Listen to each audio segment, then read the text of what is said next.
welcome everybody to the NFL Divisional Day 1 Takeaways from the Compas.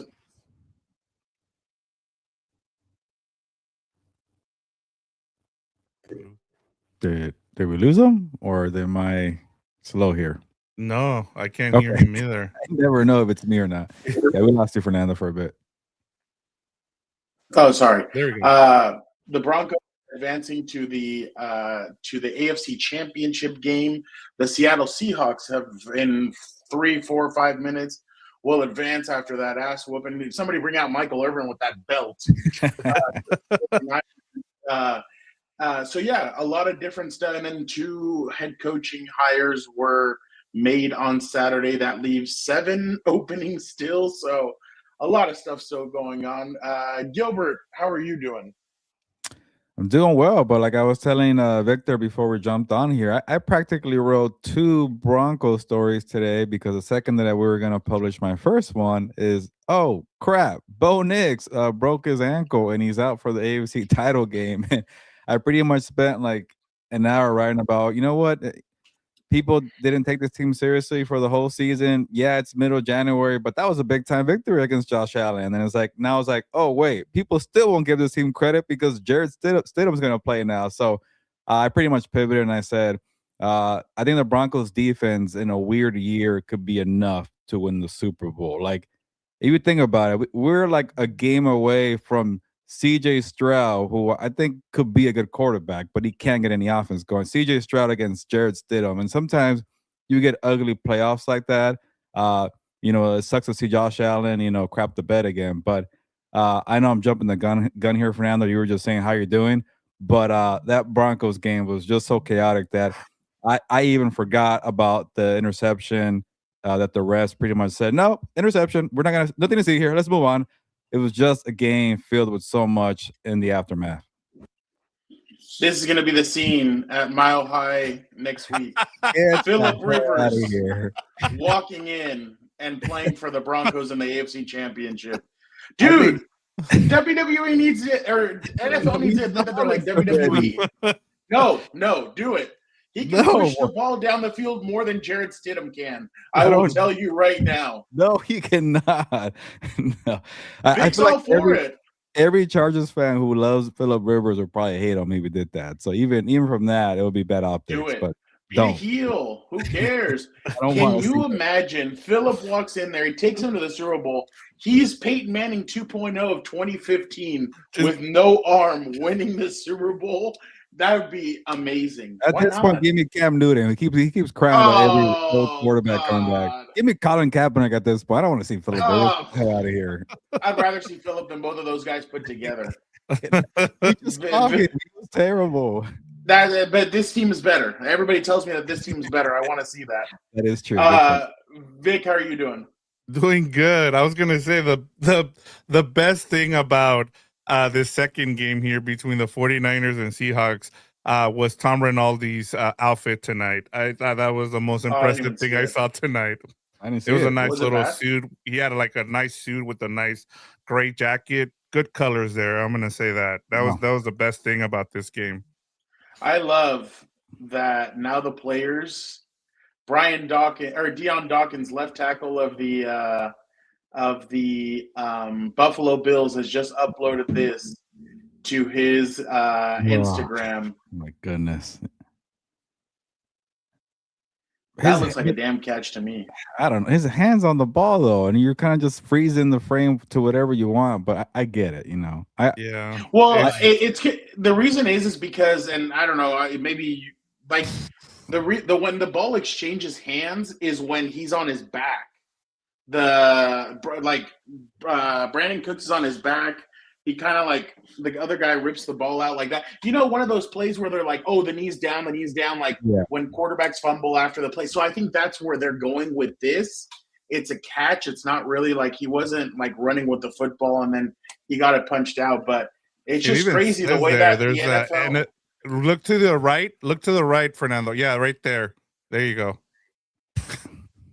The commissioner has sold on. Okay, this is Section 2, Article 1. I hope this is real. The commissioner has the sole authority to investigate and take. Oh, he's not going to do this shit. Come on. No, they lost. How many controversial endings have there been in NFL playoff history? Like, they're not going to get with involved. The Chiefs or without the Chiefs, or a bunch. Even the freaking the what's it called, Rams Saints NFC title game. That was a mugging and nobody gave a crap. For at least from by the way, my bad, Vic. Did you guys? I have the video of Bo Nix getting hurt. Have you guys seen it? Oh, I was just gonna ask. Do you guys know the play? Yeah, I got it right here. Oh, I was actually wondering when he got hurt.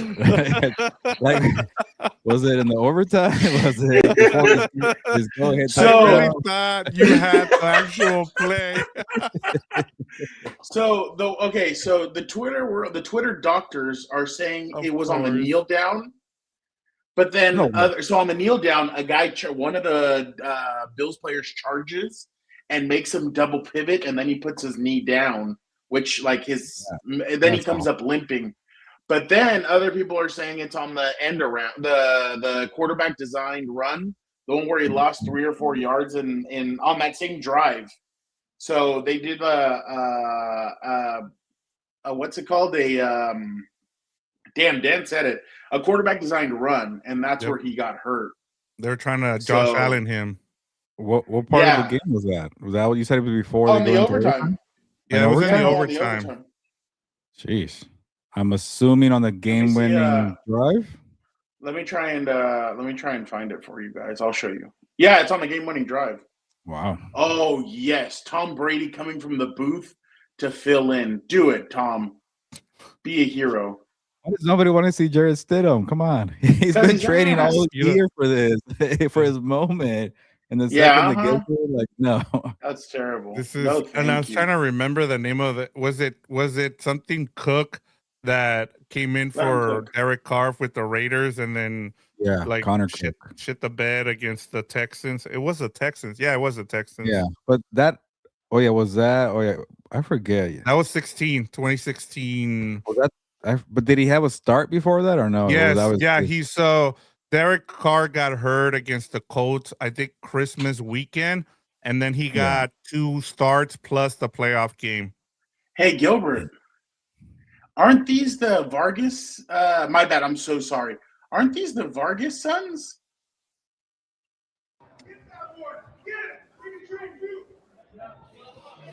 They're fighting each other. Yeah, that looks like the brothers. It's the older one and the younger one. Okay. Actually, no, it's the older one and the middle one. Yeah, the older one and the little one. Yeah, the youngest one is the middle actually good. Yeah, you're right. Middle one. Middle one is the little one. I always forget. Yeah. Why are they fighting each other? Who knows? Yeah, they at least are showing more fight than the 49ers are right now. So yeah, that's the theme of the night. I'm still trying to find. Okay, here we go. Here's one. Here's the kneel down, and you guys. I mean, if you guys see a player runs in here from the Bills, watch. So there he is, and then he kind of like. Do you see how he awkwardly? There you go. Yeah. Oh. It looks like a non-contact injury, right? Or am I tripping there? And then look. Yeah, he's walking funny there. But at that point, you might already had it before. Yeah, that's true too. Yeah, because look at how he protects himself. Oh, look. Okay, so my bad. No, I don't know if you guys can see. Injury. He steps on him right there. Watch this blue or this white cleat right here. Yep. This white cleat steps on him right there. Oh. That could be it. Yeah, so that's crazy. That one or the quarterback design run are the ones that everybody's pointing at. Yeah, it sucks for the Broncos because you're on this high here from beating the Bills, and I thought they showed a lot because, and when I was writing my second story, I started thinking like maybe I'm just trying to make my story work here, but I would not be surprised. Yeah, exactly. That's what I was thinking about. The 2017 AFC or championship weekend. Case Keenum, Nick Foles, Tom Brady, and Blake Bortles. Who So would to have me, thought Jared Foles would Stidham win that playing one? against CJ Stroud in 6-3 game to the Super Bowl, like it could definitely happen. I keep telling you guys, it's the playoffs for the defenses and the way that the Broncos, not shut down Josh Allen, but to force him into 4 turnovers, 2 lost fumbles, 2 interceptions, and and just to kind of, I don't know, I'll wait for that. I'll wait for their interception part, but I want to give the Broncos their shine and their belief. I know people here still don't believe in them. I do, because at some point it's like, you lose, you barely lose you barely beat the Jets, the Giants, the Raiders, the Titans, the Commanders. They barely beat all these crappy teams, but they also barely beat the Bills. Like they just have a way of finding ways to find victories, and I'll give credit to Sean Payton. I'm higher on Bo Nix than most people. It doesn't even matter because he won't be around, but hey, Jarrett Stidham had that game against the Raiders, Vic, where he took them to, or I guess the 49ers, right? Was it Raiders? The last game of the year. Yeah. They went to overtime. Sean Payton signed him for his first free agency in Denver. They brought him back to be the backup. They obviously believe in Jarrett Stidham. But there's the other part too, and Fernando could probably go to this one, where they just get waxed by whoever wins, Patriots, Houston, like we're seeing right now with the 49ers. Like, yeah, they got a bunch of injuries, but look at them. They're still fighting. They're here against Seattle. You never know. And then boom, 41 to whatever. I forgot what the score was here. But 41-6. 41-6. Yep. Yeah. So I'm not gonna write off Denver. They just keep finding ways to win. And like you just saw in that graphic with the quarterbacks from 2017. I don't know. Weirder things have happened here. That's a good defense. I don't think it's better than Houston, but seeing Ufanga, man, like just all over the field, laying hits after hit. Nick Bonito having a strip sack. Surtain, who took a shot to the shoulder, coming back and toughing it out to play the rest of the game. They got some ballers defensively. So offensively, I don't know what they're gonna do there. The running game was pretty absent today. Obviously, a big catch from Marvin Mims, but to me, that's my story. It's like they have a chance with the defense, and that might be enough for this year. I'll go quickly. Look, I understand 53 yards in overtime on penalties on that last drive, inexcusable. But at the end of the day, Josh Allen turned the ball over 4 times. James Cook turned the ball over once. Like, they could have gone up 14-3 on the second drive of the game when Cook fumbled. They were starting to drive. They were running the ball well. They were driving. Could have put the game at 14-3 instead. Denver comes up 17 10 to 3. Then right before halftime, they go up 17-10. Josh Allen starts running the football. I don't know what he does that he just like kind of released. I don't know if he was trying to pitch it back. It just fell out of his hand. God only knows. I think he just fumbled it. But then they get the ball back with 3 seconds. They kick the field goal. They're up 20-10. The Bills had multiple chances to put this game away, to take a big lead, to do things, and they just couldn't take advantage of it. So, yes, did the refs play a major role? Yes. I didn't like that they do this. I don't like that there's always one playoff game or one weekend where you just see the Broncos defense got called for 0 penalties in this game. For most of the game, they got called for 0 penalties through 5 quarters. Like, I believe that's the stat I saw right now when I was looking at that. But again, that was a miss on Josh Allen and his team. Now, I agree with you that the Broncos do deserve some credit for that. I mean, they do find stupid ways to win. Well, not stupid, but like they just always find a way to get it done. But yeah, the Denver had 3 penalties for 20 yards, and I think they were all on offense. So, but yeah, those 68 yards of penalties that the Bills got cost them. 53 of them were on the final drive. But again, I think this is a lot on Josh Allen and that offense. They turned the ball over. You couldn't expect much from the Bills. From the Bills defense, especially because obviously they haven't been good. but they've had moments this season in which they've stepped up. But today, they didn't have Hairston and they didn't have Terrell Bernard, one of their really good linebackers, which obviously is going to hurt. They didn't have Jordan Poyer. They didn't have Ty Johnson. They didn't have Maxwell Hairston. So those are four guys that obviously they're going to miss, three of them being on the defense. But again, kudos to Denver. They got the number 1 seed. They were able to rest. And now they're on to the AFC Championship. And but, yeah, I think a lot of this is on Josh Allen. A lot of it is on the offense. And a lot of it is their defense not being able to make the stops when they needed to. But, again, the turning point for me was that you could have gotten up 14-3 on the second drive, and instead you fumbled the football. James Cook did. And I mean, that was a great hit by Alex Singleton, I think. Yeah. Good hit on him by him, but yeah, they turned the ball over 5 times. How do you expect to win when you do that? So, but yeah, Vic. I was just gonna say, for me, I'll keep it quick. And I'm with Gilbert here. The Broncos deserve a lot of credit. They got the number 1 seed. They got to play at home in the Mile High. You could see that the Bills were really struggling there towards the end, trying to gasp for air, just because that's why you want to have home field advantage in Denver, for that very reason. But I'll say 2 things here.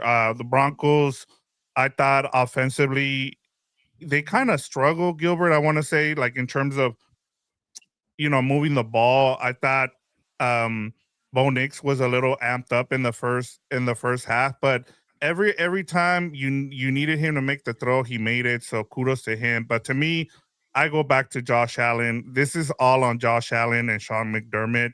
Like, their defense gave you a chance in this game. They gave you plenty of opportunities. You were up. What was it? I think they were up 3 or 1, and then they were up 1. So they came all the way back from a double digit, being down, and then they could have gone up 8 there towards the end of the fourth quarter, and they just couldn't do anything with it. And Josh Allen turned the ball over multiple times in this game. I'm sorry, but like, even with all the stuff that you saw from the defense, losing all those guys, the guys that Fernando talked about, you still had a chance to win this game. They gave you the ball back in overtime. Remember, guys, what was the biggest thing with Josh Allen was like, oh, I never got to touch the ball in overtime in the other 2 losses in overtime. This time they gave you the ball and you still couldn't capitalize on it. And so to me, this falls on Josh Allen, and like, the refs thing is going to probably let him off the hook here. But I feel like the responsibility falls on Josh Allen. This was your opportunity. There was none of the big quarterbacks were in this in the playoffs here, and you let one get away here. So that's my biggest takeaway from this game. Yeah, before we go, or at least I go on the Bills here, it kind of hit me right now that I think Bo Nix is starting to remind me of Jalen Hurts. Like there's something there that I like, but he's also very inconsistent, and I don't know if he's gonna figure that out. It's only his second year, about to be third. He is older, had a lot of college experience, but that's kind of been the story with Jalen Hurts. Like, he makes some great throws sometimes, has proven to be clutch, but there are just times where he just gets cold, and it's like, what are you doing here? But he's mobile. He can make plays that way.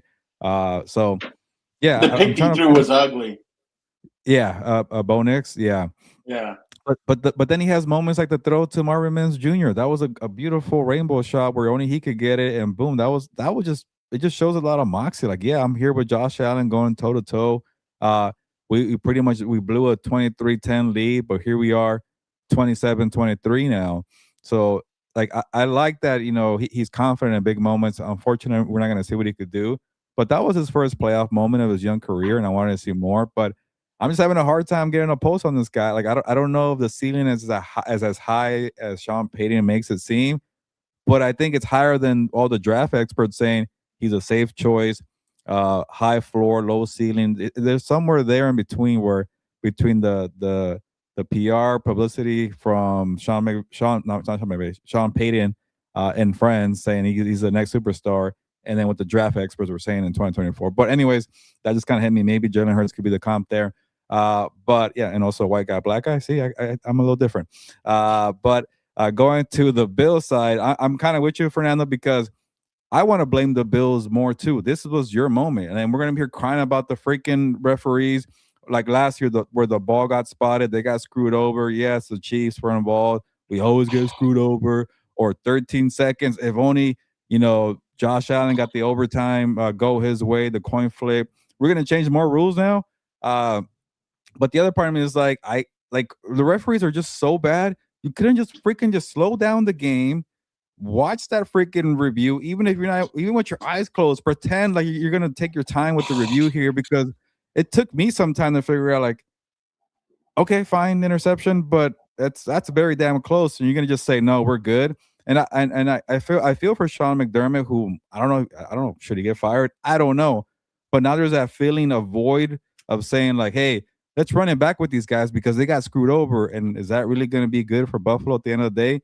I don't know, but hey, shout out to McDermott saying all we wanted here was to slow it down, watch all the reviews, all the angles, because that was pretty close. That was a bang bang play, and then you get screenshots like that. So to me, the referees look bad. Why were you rushing it?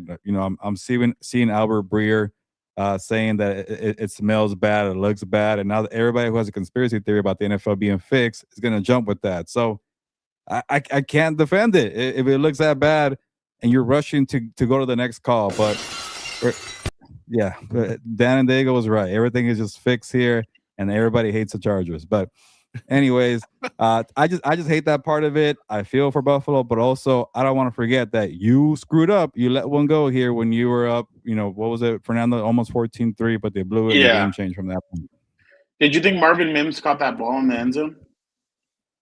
I did, because I think he had a foot down before he crossed the end zone, and then the other one came down in the end zone, and then he went out of bounds. Oh, well, they said remember, Gene Steratore said he has to. So when he goes to the ground, he's like, you have to survive the ground. On the ground, it completely slides out of his hands. And I'm like, and then Gene goes, well, I mean, there's circumstances where it doesn't. And I'm like, dude, so what are we doing? Like, why? And that's the problem too. When you have these rules analysts on there and they get shit wrong, that's why people get on top of this. So that's the problem. That's the other problem too. These rule analysts, I get it. They have they're on there. They're giving their opinion, and then Tony Romo is basically fighting with Gene Steratore, saying, "Yeah, to me, that's a catch by Brandon Cooks. They should be ball to the Buffalo Bills." So that's another issue too, where you have the analysts even saying, "Hey, to me, that's a catch." And again, Tony's been through this before. Tony remembers Des Bryant going down. And so I mean, obviously Tony's gonna fight something like that. But yeah, it's just a bad thing all around. The ending of that game, like Vic said, screwed everything that game had been. The Bills had overcome. They were screaming, running down the field, all that stuff. But this is what a very teary-eyed Josh Allen had to say after the game. I saw this. Let my teammates down tonight. This is not AI, by the way.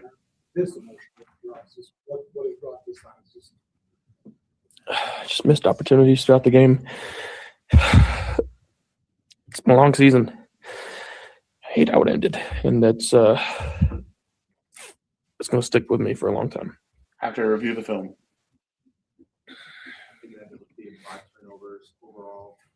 I know it just happened, but you kind of think it's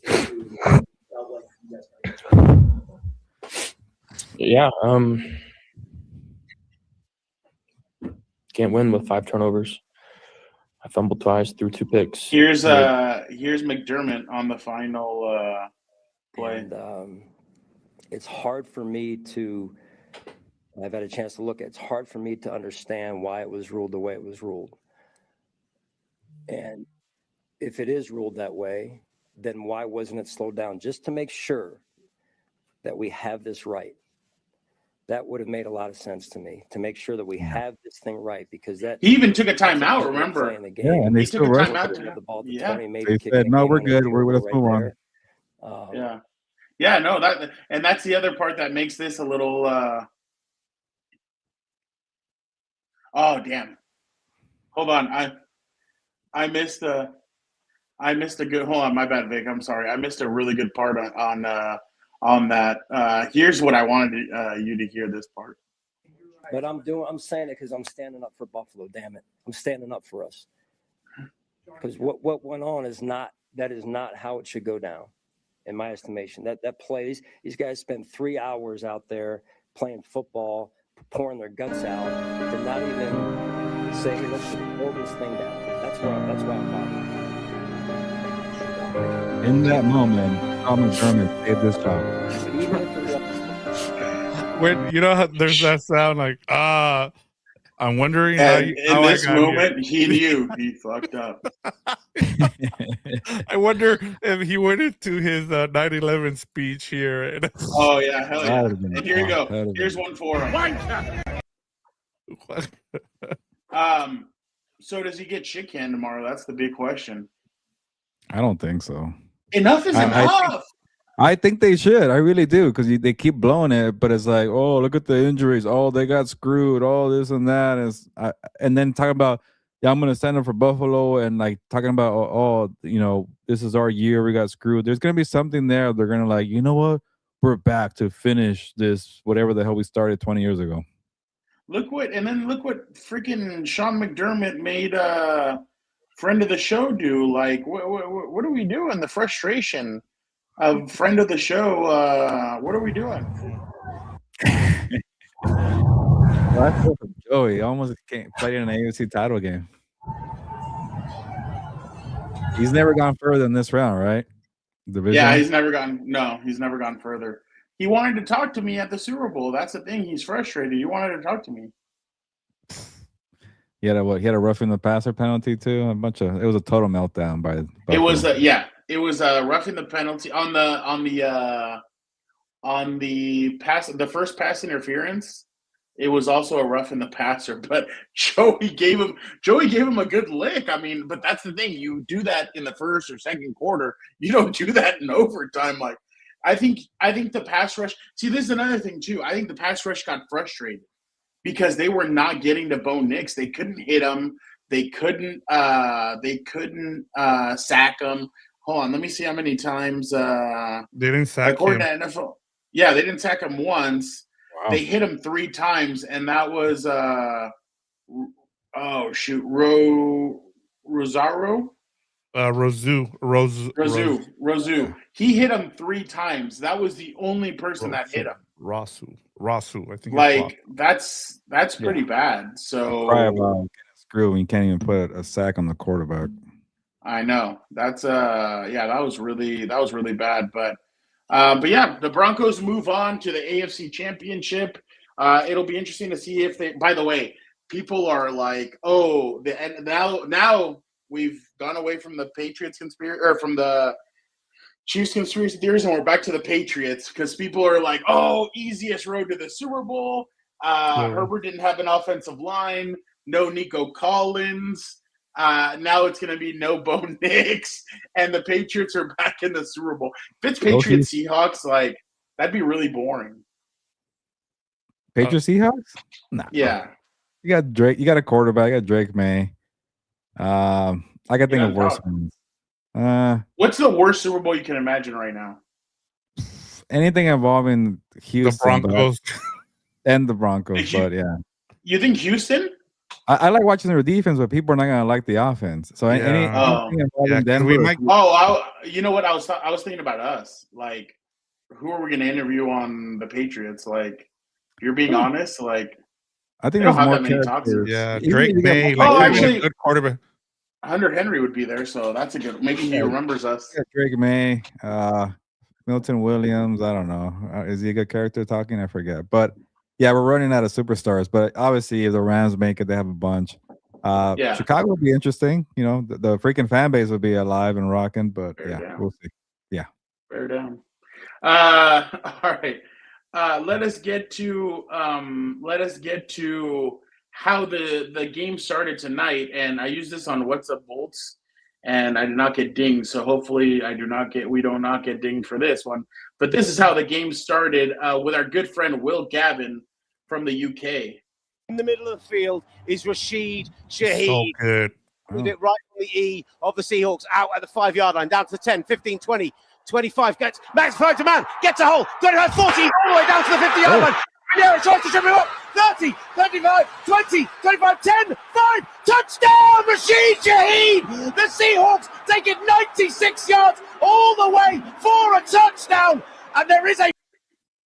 He's so good. If I'm Prime, go spend the money on him. But you know why, right? Because European announcers are detailed. They're detail oriented. Like he said, he started at the E in Seahawks, came up, grabbed the ball, and then like they're just so detail oriented when they're describing a game that the guy's he's really good. And I think in the US we've kind of gotten lazy with the way we do play by play in that sense. But that was a pretty good. I mean, that was awesome. To the way to start it off. Shaheed, obviously San Diego guy, so shout out. But just obviously a 41-6 thrashing of the San Francisco 49ers. Again, I do not expect Kyle Shanahan to be on any kind of hot seat. It's just run it back again. They have a bunch of injuries. I don't know if you saw Sam's story in the Washington Post. He actually did a story on the power plant that's right next to I'm surprised that the Washington Post picked it up, but yeah, he did a story on it, and now it's really starting to come alive. Okay. Did it sound like there was like a legit issue there? That's when Sam wrote about it? That supposedly a lot of former 49ers players believe that is a big deal. So I don't know. We'll see, but just Gilbert, old-fashioned ass whooping, 41-6. I thought I remember people were asking this week on Rich Eisen's show, which one do you think could be a blowout? And everybody was pointing to this one. I actually thought this would be I only said 49ers for shits and giggles, but yeah, the ass whooping was really bad.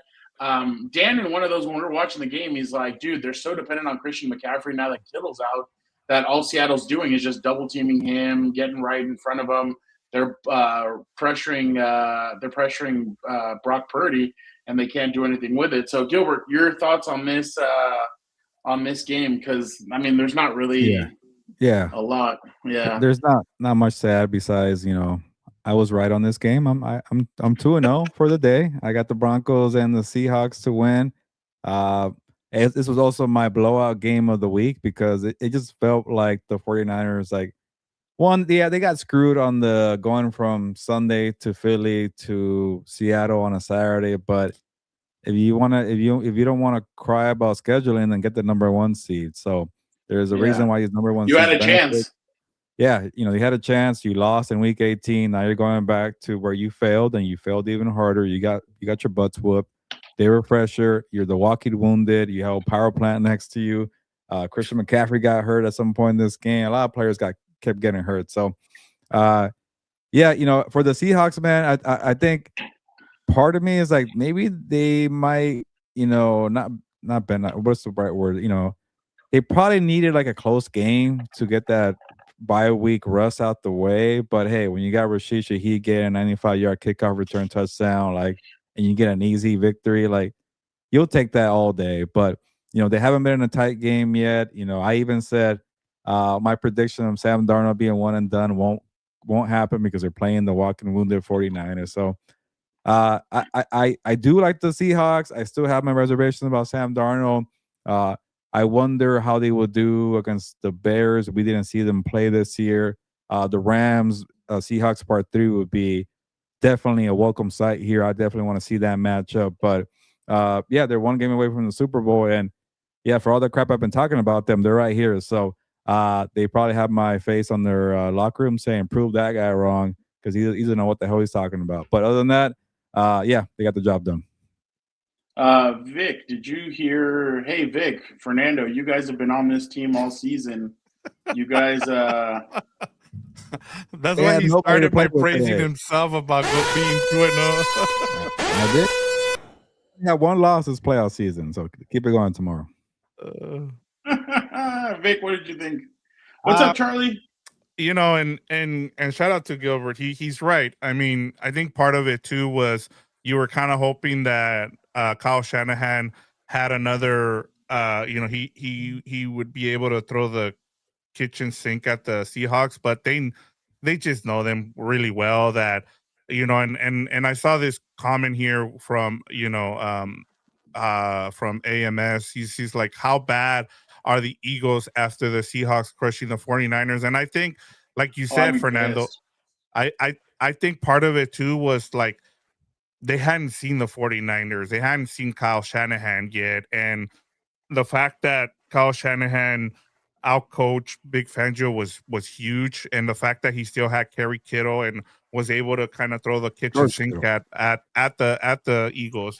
Not having that here, I think it's not an excuse, but the Seahawks, they were the better team here, you know, and we'll see what happens with the next game. But if it's Bears Seahawks, just book the Seahawks to the Super Bowl at that point. I just don't know how they would match up well with them. I think the majority of the country is probably outside of Chicago is probably is hoping that it's Rams Seahawks because or the TV networks, because at this point we might have two snoozers in the title games next Sunday if it's not Rams and Seahawks. Somebody broke down the Bills thing, them losing, and my bad. This game was ass. I mean, congratulations to the Seahawks. No, I'll get to it. My bad. Sorry. But this guy goes, the Bills lost by 3 on overtime. Who is this? Kevin Master from Buffalo Bills. Oh, content data, whatever. He goes, 5 turnovers on 5 days rest, traveling out west, playing a team with 12 days rest, second most injured team in the league, going with the 26th most injured team. Backups, 100 had 100 more yards, allowing only 41 yards to the rushers. No, I'm like, dude, come on, like, pick one of those areas and then go at it. But take the loss. I know. That's funny though. For this game, I mean, you got to give it credit. Now, Vic, I sort of agree with you, but Charbonnet, what's going to be up with him? Like they need that 2 running back tandem to kind of move this offense. So I need to see what's up with Charbonnet. I think the Seahawks kind of threw us all for a loop. I think with the whole oblique thing and everybody's like, oh, Drew Lock is taking reps. They had Drew Lock take the reps before the game. Drew Lock and the other guy, the one from that other quarterback that they drafted, what's his name? Milroe from Alabama. Milroe, yeah, Jalen Milroe. They had those guys warm ups with the ones, and what's his name didn't warm up? Sam Darnold. So that was interesting, the way they kind of played that off.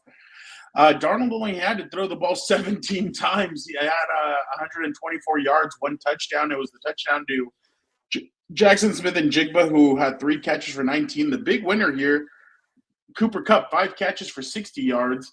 Kenneth Walker, 19 carries for 116 yards and 3 rushing touchdowns. That's going to be the bread and butter for this team. If they can, like I said last week, if they can do what the Seahawks did in 2013,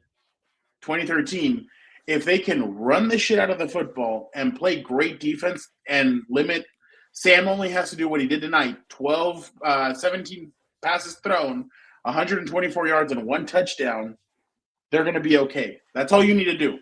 If the game is going to rely on Sam Darnold needing to pull the game out, that's going to be very hard to do.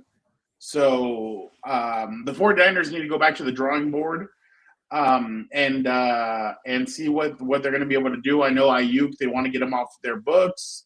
They got to get that team healthy. They're going to have to make choices because we all know that Trent Williams has been flirting with retirement the last few years. Is he going to come back? Fred Warner obviously was 1 step away from possibly coming back. I think they had said in the NFC Championship he would have played if he was healthy. But the 49ers have a lot of choices to make, but yeah, Seattle looks really good. Again, I just think that they have to do what I said, be like the other teams. Just exactly, fitness. just run the shit out of the football, play good defense, and just win. But yeah, that's kind of my MO. But all right, guys, just real quick, 2 hires were made today. Let's start off with the one that just happened moments ago, about 2 hours ago. By the way, I love how NFL teams they're like, oh, this game's shit. All right, here you go. Here's some news. Kevin Stefanski gets hired by the Atlanta Falcons, 5-year contract. They're saying that the interim head coach that they had, what's his name? Jeff, their defensive coordinator. Oh yeah, Jeff Albrecht.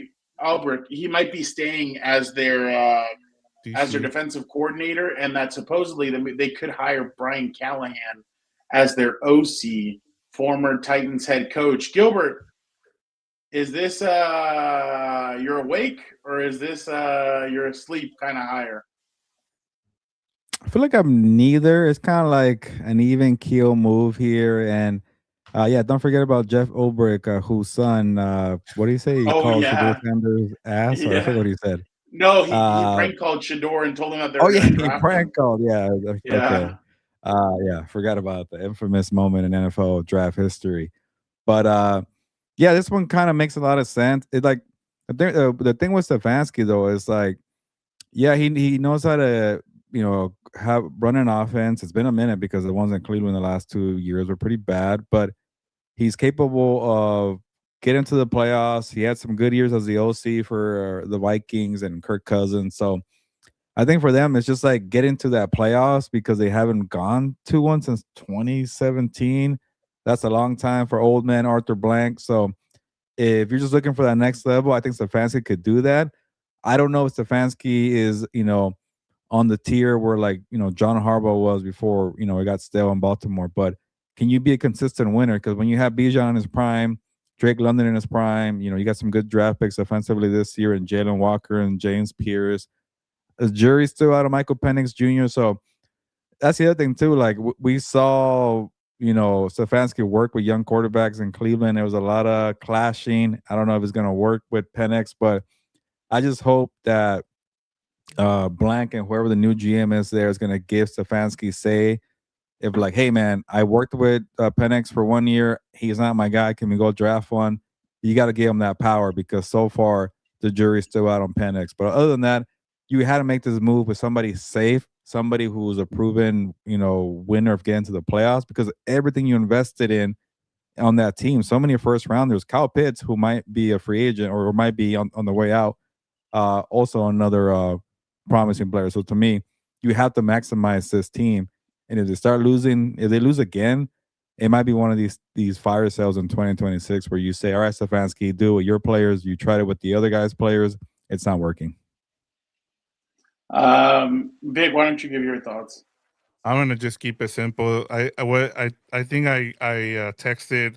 This is the definition of an Arthur Blank hire. He loves retreads. I mean, you go back to Dan Quinn ever since he made the playoffs.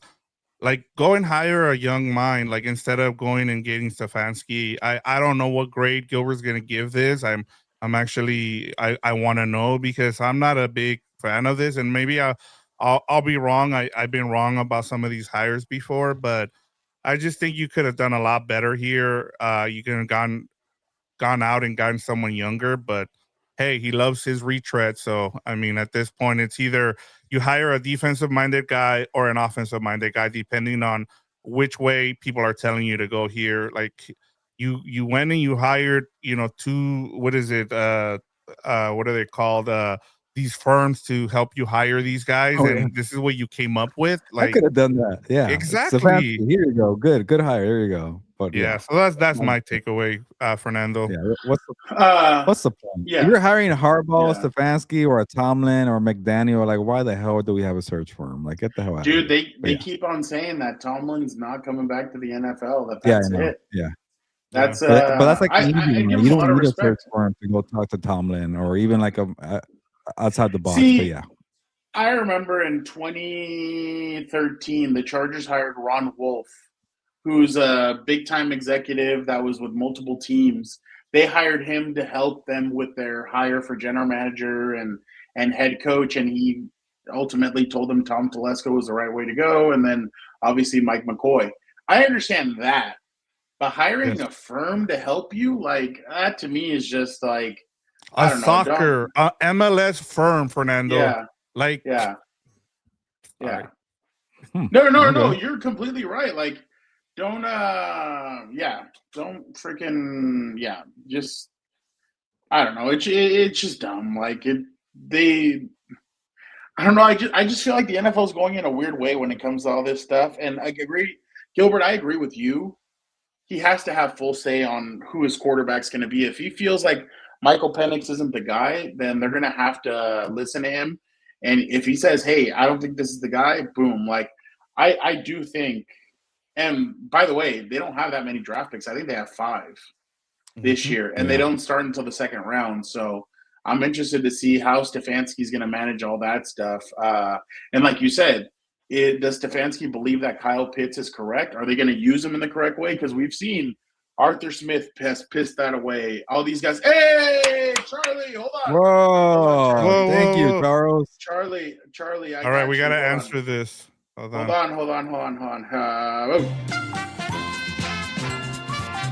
It's like, we need some Chargers talk here.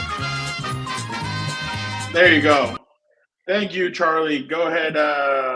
So it says, do you guys think the odds are good for Mike McDaniel to line with the Chargers or Dable? I think Jim and Mike would get along. Amazing run game. Can you imagine Justin Herbert with a run game? That's obviously Charlie trying to be funny, and that's what Greg Roman said when he was hired with the Chargers.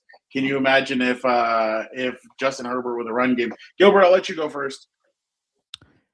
Yeah. I guess the odds are good if he's accepting the interview, right? When is it, Fernando? Is it Monday? I forget the interview. No. Monday's meeting with the Raiders. I think his last interview is with the Chargers on Tuesday. That's actually kind of an advantage. You're the last team that talks to him. He's already been through the whole ringer and gotten to see, like, you don't take that many interviews if you feel like you're going in one direction. And, I know there was reports about maybe the Washington job being in the mix because he has ties to Dan Quinn, but that's no longer an option because they hired David Blau. There's reports about if Robert Saleh gets a head coaching job, he's going to be his OC, but that's not a given either. Honestly, to put it this way, Charlie, if Mike McDaniel does not get a head coaching job, I think the Chargers have a strong chance, because I think that's what he wants. Ultimately, is to be a head coach again, or maybe I could be wrong. Maybe he wants a reset year to figure out what went wrong in Miami. But if a team like Tennessee says, hey, we don't care what happened in Miami. We got Cam Ward. You're an offensive mind. We need all the help we can get. You're an established name. We're going to make you the head coach. Just come on down. I think he probably says yeah to that. But I think, the Tennessee is even in the mix with Matt Nagy from all names. So it's not a given. So if he's available as an OC, I think there's a lot you could offer, especially if Jim Harbaugh is willing to think outside the box, like we're seeing by talking to him, talking to Brian Dable. You throw in all the talent that they have. Yeah, you need one more wide receiver, but you got a running game. If Hampton stays healthy, you got to build that O-line, though. But he never really had any great O-lines in Miami, now I think about it, and he still produced high-powered offenses. So to me, there's a lot there, but I think the big one is Jimbo saying, all right, kid, what can you do here? I'll stay out the way. Go make it happen. I'll go next, and then we'll finish off with Vic. Well, Vic, you know what? You get. Why don't you go? I'm with Gilbert in terms of, I think it's down to two teams. If it's go ahead. Mike McDaniel and Jim Harbaugh. Yeah. Oh, man. It's like, can you have that vape here in the team meeting, Mike McDaniel? Come on. Oh, dude, that's gonna be hilarious. Oh, sorry. That was my bad. Oh shit, that's on me. Sorry, there we go. I'm done. No worries. I was gonna say, I think if he is gonna be an OC, like Gilbert said, it's gonna be intriguing to see which one of the two he picks between the Lions and the Chargers, because both of those, like, if you're looking at the Lions and that offensive line, like, you're like, man, I've never had an offensive line, right? Like you said, Fernando. Yeah. And you look at the Chargers and you have those tackles coming back, you're like, damn, like, both of those are intriguing. So, I think Dable, and like I said, I know people are probably not going to, like this one, but I think Mike LaFleur might work here just because that dude likes running the ball. Like, and I said it earlier last week or actually earlier this week when I talked about it. Like, the Rams' biggest rushing game was with Mike LaFleur calling the plays for that game where Sean McVay was was in sick. the booth, right? Yeah, he was sick. So, I mean, we'll see. But I just think like it's going to be interesting if he does. If Mike decides he's going to be an OC, who does he pick? Because he did interview already with the Lions. So, I'd be really interesting. Like, that's going to be like, hey, what's the better job there? And I wouldn't fault him for picking either one. I know Albert Breer said Davis Webb is also on that list that the Chargers like. Wow. The quarterback coach of the Denver I like that one Broncos. too. So the Sean Payton style. Look, I think they can't go wrong if it's Mike McDaniel, Brian Dable, or I mean the Davis Webb is a little bit of a who knows, like we don't know yet. Yeah, he's a gamble. The passing coordinator I like from the Rams. Yeah, right? those guys haven't called plays, so that's going to be the interesting aspect of this. But like you guys said, the only one I'll add is Tampa, because in Tampa, what's his name will be focused on the defense, and Mike McDaniel would be focused solely on the offense. Yeah. But I do agree with you guys. Herbert is better than Baker. I'd say Baker's better than Goff. So that's kind of where he's going to have to decide like what he's going to want. I think regardless of any of the three places that he goes, he's going to be a head coach again next year. But the Chargers shouldn't give a shit about that. Like, I see a lot of fans are conflicted. They're like, well, if Daboll comes, he might stay here for 2 or 3 years. Other guys might stay here for 2 or 3. No, the best coaches, the best teams get poached year in and year out. And that's what we've seen. Sean McVay is getting poached every single year. Kyle Shanahan gets poached. Guys get poached, and I could definitely see that happening, but who cares? Especially if they go far, if they win it, or whatever you want. So, Charlie, I do think that they have a really good chance at both of these guys. I think both of them are very good candidates. I think both of them have succeeded. Both of them have won. I just wonder what Jim is really looking for. I think what Jim should be looking for is the yin to his yang. I think he should be looking for the opposite of what he is to really solidify. Jim has noticed that Jim has noticed that the way he's done things hasn't worked. His style of offense hasn't worked. Yes, it could be for the offensive line, but it's also the play styling of today is different. And one thing that I don't believe, he said in his press conference that he hasn't talked to Herbert since the game in New England. I truly don't believe that. There's no way he hasn't talked to him, but he said that he hasn't. I'm sure he asked him, what qualities do you want in an OC? I'm sure Herbert answered it, and that's how they're going to kind of go along. So that's just my 2 thoughts, though. But Charlie, definitely appreciate you. By the way, I finally got the right pronunciation for the Rams passing coordinator. It is Nate Shieldhouse, like Shield House or Shield Haas. What made you say the other one, Vic? I was like, I don't know. I think I was listening to Peter Schrager, and he screwed me up. Yeah. I blame Peter Schrager. Peter Schrager. Peter Schrager's been catching a lot of flack, by the way. If we've, I don't know if you guys have noticed. He's the one kind of hyping up that on his podcast that he can't wait because that Sean McVay got really pissed off at the way that Ben Johnson's been treating LaFleur, and that he's taking notice. And he's gonna stand up for his friend. I'm like, oh, Peter Schrager. By the way, if anybody wants to see what Herbert's up to, today he was at a Madison Beer event. They're like, who's that? Bang, bang, Charger gang. What? That's a Niners thing. That's the Niners. Oh, man. Charger fans must be pissed. Terrible. Get it right. All right. Lastly, this one was really interesting, guys. Wednesday, we were told that the John Harbaugh had been hired. on Thursday, Chris Rim asks Jim, "Hey, what are your thoughts on your brother getting hired by the Giants?" And he goes, "Is that official?" And then Joe Ortiz goes, "No, it is not. That's just a rumor." He's like, won't comment on it till it's official. But today, so a lot of the holdup was what they were saying was language. First thing that John Harbaugh tells Connor Hughes, I report to John Mara. So I think the Joe Shane thing was the thing holding him up. Like, what are we doing with him? What's his deal? Exactly. So I'm just wondering what you guys think of this. What did you guys make of the Gilbert, obviously John Harbaugh getting hired, and what you thought of the holdup between the Giants and the Harbaugh camp? Yeah, I'll keep mine quick because I hear my son crying, and hopefully you can't hear him. But the John Harbaugh thing, okay, good. The John Harbaugh thing, it makes a lot of sense for various reasons, and I know that his act got stale in Baltimore, but he's not going to a Super Bowl, I guess, roster contender. They're still maybe 2-3 years away from that, and you bring John Harbaugh because you want to restore order from the chaos that's transpired since, I don't know, since Eli Manning won his second Super Bowl. They've had like 8 coaches. I've lost track. There was that one good year when Brian Daboll went to the playoffs with Daniel Jones, and they re-signed everybody because they thought, finally we have something here.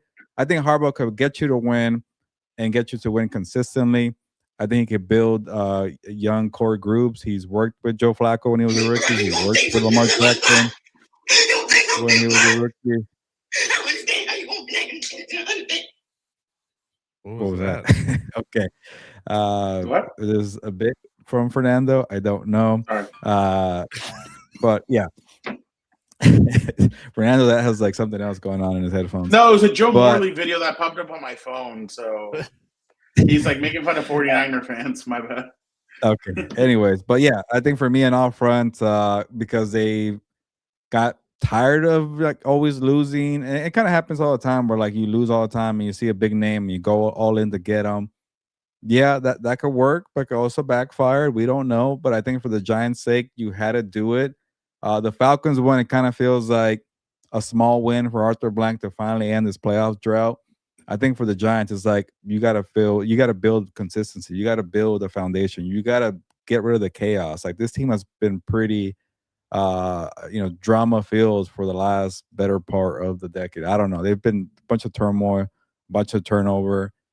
They can't get crap right. So to me, I think you had to do it. It's a safe choice. It's an obvious choice. But I think for this franchise, if you admit that you're in a crappy situation where you're saying, Joe Shane, get the hell out of the way. I'm here to fix everything. Let him have the power. I'm okay with it. He's earned it. He doesn't have like this track record of being like a know-it-all. He lets coordinators do their job. It doesn't seem like people get tired of his shtick. So to me, the more I think about it, the more I really like it. And one comparison, Sean Payton went out to work with George Patton from the Broncos, who signed Russell Wilson, traded for Russell Wilson, created the whole mess, but they kept them and they're working together and they're doing well. So maybe that could be the comparison, is what the Broncos are doing to the Giants keeping Joe Shane. Vic? I'll be quick for real. I'm just gonna say this. This is the Tom Coughlin hire. Like this, if you really look at what this team has been since they made it to the Super Bowl with Tom Coughlin, it's been the third worst team. We right in there with the Jets and the Raiders since that time. And so John Mara looks at it. He's like, I'm tired. I need someone that's actually the face of this franchise.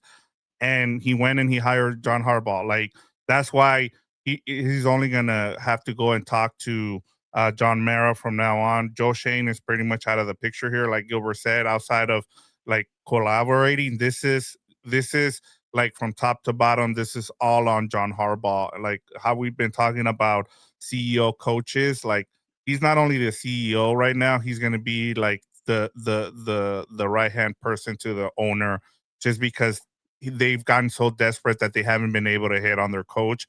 and they pretty much gave him all the power. Now, this can be good or this could be bad. It just depends. We've seen it with guys like Bill Belichick and other guys where it can go really wrong. So hopefully for him, he just got tired of like, hey, I'm tired of losing, being the third worst team since we went to the Super Bowl. It just gives me John Gruden 2.0 with the Raiders kind of vibes, but I've been wrong again, like I said. So just something to keep in mind. I don't know. I again, no head coach has ever won a Super Bowl with two different teams. So that I have something when it comes to this. Will they be better? Maybe. Can Jackson Dart start sliding, start doing what he does? Who knows? I wish Hard Knocks would have gone, like, give me a real behind-the-scenes look. I would love to know when Joe Shane found out, hey, yeah, the Maras went to Baltimore. What do you mean they went to Baltimore? Yeah, they're down there meeting with John, and they didn't invite me. Like, that aspect of the whole thing was really crazy. But I'm sure I think Joe Shane, if he was on a short leash already, I think he's going to be on an even shorter one. The first disagreement that they have, they're probably going to shit can him. But this should hype up that locker room. This should hype up that team. The edge rushers, they're going to feast. I'm interested to see. I think he's trying to bring Anthony Weaver as his defensive coordinator, I think I read. And obviously he's going to put Todd Monken as his offensive coordinator. Yeah, both would be solid hires.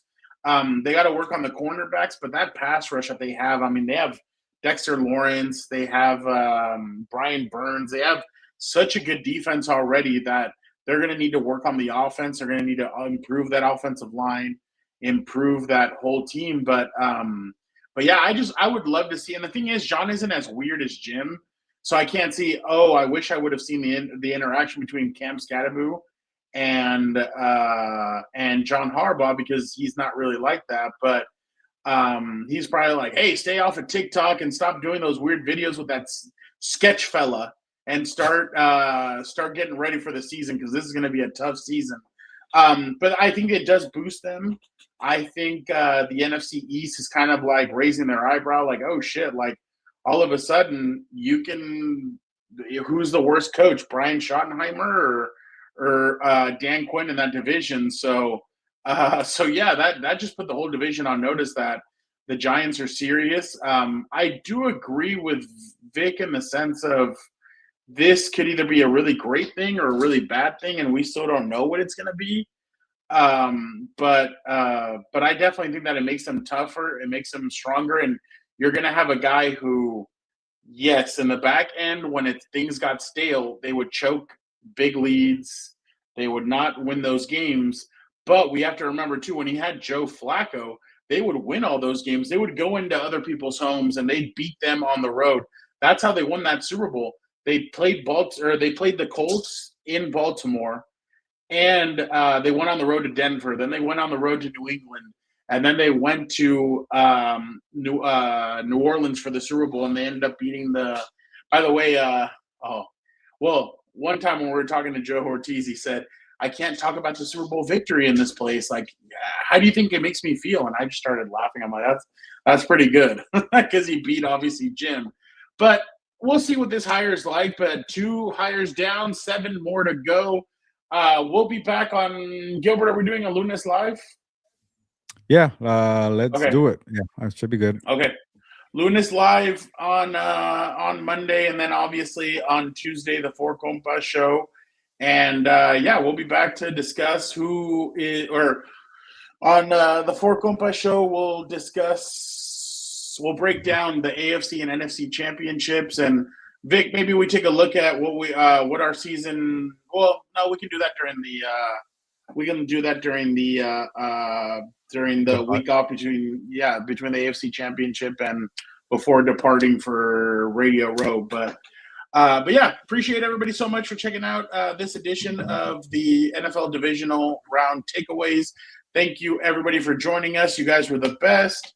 Thank you to Vic. Thank you to Gilbert. But it's time to get out of here, and we'll see. By the way, Gilbert, you should be very, very nervous about tomorrow. You know why? You might be screwed. Your Texans might be screwed. Have you seen this little girl who has been choosing the games lately? Last week she went 0-6. Look at how she chose this week. She went 0-6. So it's the opposite. Oh no. Buffalo! 49ers! Oh no. Patriots! Oh wait, no, never mind. Oh, there we go. Okay, my bad. No, Gilbert, you're safe. Actually, my bad. Okay, all my picks are safe because I went opposite. I'm better than that little girl. There we go. By the way, please let's make this happen, Broncos.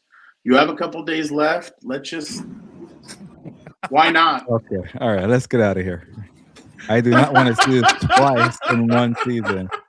You had me the first one around, Rivers, for the 5 years, and you're back. I got it, and after one game, I got tired of it. So yeah. All right, Gilbert, get us out of here. Yeah, let's move on here. Move on to day 2 of divisional round. Check out House of Horns for Rams Bears recap on Sunday night. Yeah, well, not too late. It's a 3:30 kickoff, so we won't be here as late as today, but join us tomorrow for that. And then obviously Monday, Lunes live for the entire divisional wrap up. We'll probably focus more on Rams, Bears, and Patriots, Texans, and then look ahead to the title games. But it's time to get out of here. And nos vamos, pues, vámonos.